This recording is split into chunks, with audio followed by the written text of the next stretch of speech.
বাংলাদেশের ডিজিটাল দুনিয়ায় যে নামটি বছরের পর বছর সবচেয়ে বেশি আলোচনায় থেকেছে তিনি তৌহিদ আফ্রিদি।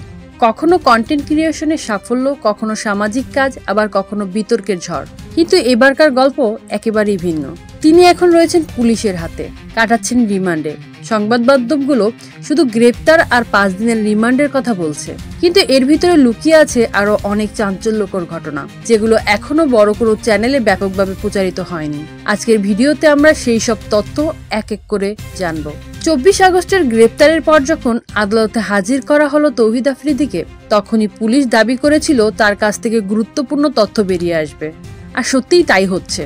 একটি ভিডিও ইতিমধ্যে সোশ্যাল মিডিয়াতে ঘুরছে, যেখানে বলা হচ্ছে রিমান্ডে নাকি তিনি একে একে স্বীকার করেছেন বিভিন্ন অপকর্মের কথা। কোন তথ্যগুলো ফাঁস হয়েছে তা আনুষ্ঠানিকভাবে কেউ নিশ্চিত করতে পারেনি, তবে আলোচনায় শোনা যাচ্ছে কিছু রাজনৈতিক সংযোগ, আন্দোলনের সময় দেওয়া লাইভ প্রচারণার পেছনের পরিকল্পনা, এমনকি ছাত্রদের ভয় দেখানোর অভিযোগও এসেছে। এসব তথ্য কতটা সত্যি আর কতটা গুজব তা সময়ই প্রমাণ করবে, কিন্তু একটি বিষয় নিশ্চিত, এই রিমান্ড যেন হয়ে উঠেছে বাংলাদেশের ডিজিটাল দুনিয়ার সবচেয়ে আলোচিত অধ্যায়। আরেকটি ভিডিও প্রকাশিত হয়েছে, যেখানে দাবি করা হচ্ছে পুলিশের হাতে তৌহিদ আফ্রিদিকে জিজ্ঞাসাবাদের জন্য একটি আলাদা তালিকা রয়েছে। এই তালিকায় শুধু সাধারণ প্রশ্ন নয়, বরং অত্যন্ত স্পর্শকাতর কিছু বিষয় রয়েছে, যেমন আন্দোলনের সময় তিনি কেন সরকারপন্থী লাইভ করেছিলেন, কাদের নির্দেশে তিনি এ ধরনের বক্তব্য দিচ্ছিলেন, আর্থিক কোনো লেনদেন বা প্রভাব খাটানোর প্রমাণ আছে কি, ছাত্রদের ভয় দেখিয়ে আন্দোলন ভাঙার চেষ্টা করেছিলেন কিনা। এই প্রশ্নগুলো থেকেই বোঝা যায় পুলিশ কেবল একজন কন্টেন্ট ক্রিয়েটরকে জেরা করছে না, বরং খুঁজে বের করার চেষ্টা করছে এর পেছনে আরো বড় কোনো শক্তি কাজ করছে কিনা।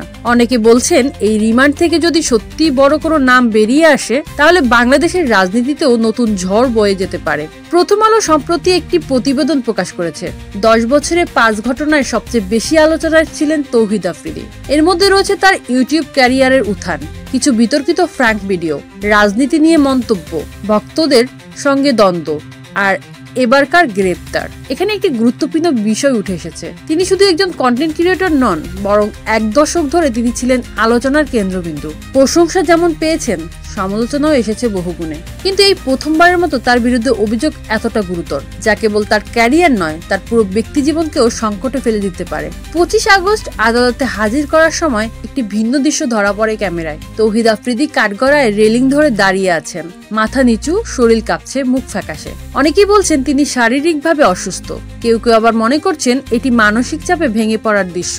ভিডিওতে দেখা যায় তিনি প্রায় হাঁপাতে হাঁপাতে দাঁড়িয়ে আছেন, যেন শরীরের সমস্ত শক্তি শেষ হয়ে গেছে। এই দৃশ্য সামাজিক মাধ্যমে ভাইরাল হওয়ার পর জনমতের নতুন প্রশ্ন, তিনি কি সত্যি অসুস্থ, নাকি এভাবে সহানুভূতি আদায় করার চেষ্টা করছেন।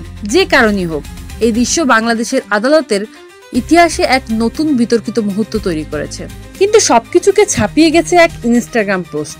সেখানে দাবি করা হয়েছে আন্দোলনের সময় তৌহিদ আফ্রিদি নাকি কিছু ছাত্রকে জিম্মি করে রেখেছিলেন এবং তাদের অশ্লীল বা অর্থনৈতিক ভিডিও ধারণ করেছিলেন এই অভিযোগ সত্য হলে তা কেবল একজন কন্টেন্ট ক্রিয়েটরের পতন নয়, বরং একটি বড় অপরাধ হিসেবে গণ্য হবে। যদিও এই অভিযোগের কোনো আনুষ্ঠানিক প্রমাণ এখনো প্রকাশ পায়নি, তবুও সামাজিক মাধ্যমে এর প্রতিক্রিয়া ব্যাপক। কেউ বলছেন এটি মিথ্যা প্রচারণা, আবার কেউ মনে করছেন ধোঁয়া উঠলে আগুন থাকবেই। এই বিতর্ক ইতিমধ্যে বাংলাদেশের তরুণ সমাজকে বিভক্ত করেছে। কেউ এখনো তার পক্ষে কথা বলছে, আবার কেউ চিরতরে মুখ ফিরিয়ে নিয়েছে। তৌহিদ আফ্রিদির গল্প এখন আর শুধুমাত্র একজন ইউটিউবারের গল্প নয়, এটি এখন এক বিশাল বিতর্ক, এক সামাজিক প্রতিচ্ছবি, যেখানে মিলেমিশে গেছে রাজনীতি, মিডিয়া প্রভাব আর নৈতিকতার প্রশ্ন। তিনি কি প্রমাণ করতে পারবেন নিজের নির্দোষিতা, নাকি রিমান্ডের এই অভিযোগ আদালতে সেই অসুস্থতা আর অশ্লীল ভিডিওর গুঞ্জনই তাকে চিরকালের বিতর্কিত চরিত্রে চিহ্নিত করে রাখবে। বাংলাদেশের ইতিহাসে অনেক সেলিব্রিটি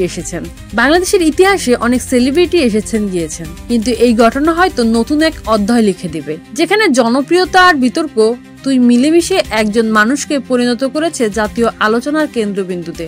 উত্তর দেবে সময়, তবে দর্শকের মনে প্রশ্ন থেকে যাবে অনেক দিন।